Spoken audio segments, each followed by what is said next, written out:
El boom petrolero. El boom petrolero se da en el año de 1972, justo cuando las Fuerzas Armadas se encuentran en el poder luego de derrocar al vasquismo.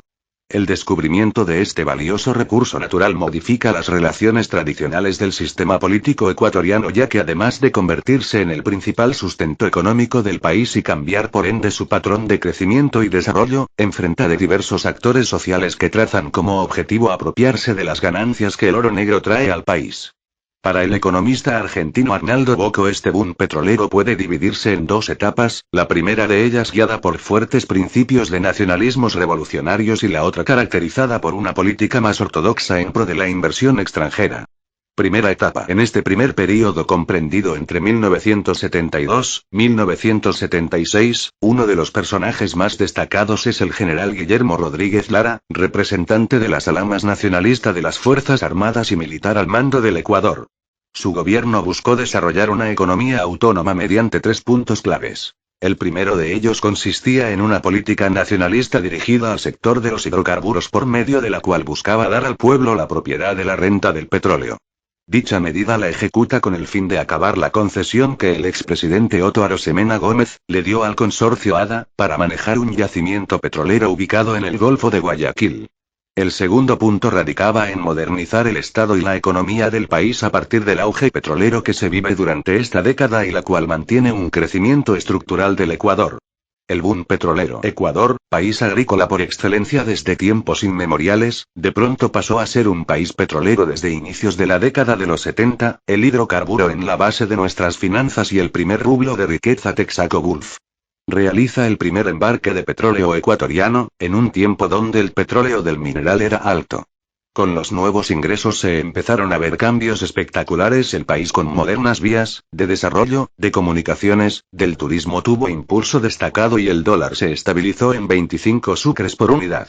Sin embargo, en esos años varias compañías extranjeras como Shell, Standard Oil, California Oil, Tennessee, y la Western Geophysical Co., obtuvieron más de 5 millones de hectáreas en nuevas concesiones para realizar exploraciones petroleras tanto en el litoral ecuatoriano como en la región amazónica, comunicaciones, desarrollo, minería, educación, salubridad, proyectos de vivienda e hidroeléctricos como Complejo Hidroeléctrico Paute.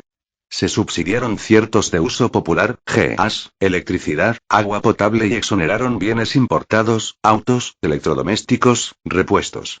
Ecuador ingresa a la OPEP. Se creó el CEPE. La reciente riqueza nacional se convirtió en el eje de la economía nacional y dio lugar a la creación de nuevas empresas conectadas a la actividad petrolera. Se multiplicaron los trabajos pero también la corrupción. La nueva ley de hidrocarburos, como 2 modificaciones al contrato de Texaco Gulf, determinaron además que el Estado podía retener el 20% de la producción de las compañías petroleras para el consumo interno de derivados. La riqueza junto a la falta de políticas coherentes con el desarrollo no logró erradicar la pobreza. En 1975 los precios internacionales del petróleo cayeron, para retornar a la democracia con el fin del boom petrolero que no volvería a reactivarse sino a partir de 2004. La comercialización del petróleo como sus derivados generó grandes ingresos. El presupuesto del Estado, aunque todavía cuenta con la infraestructura y capital suficiente para una producción más diversificada. El gas y diésel tienen que importarse en un alto porcentaje.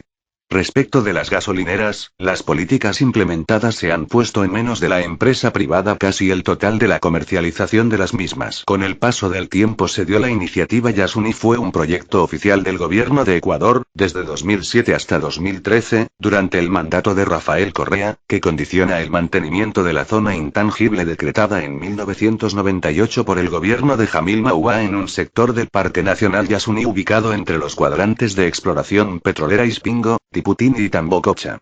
La zona intangible fue decretada en el gobierno de Mahuad con el propósito de no interferir en los territorios de los grupos aborígenes no contactados en la Amazonía de Ecuador y mantener la reserva de la biosfera alejada de la explotación petrolera que se realiza en varias zonas de la selva amazónica ecuatoriana.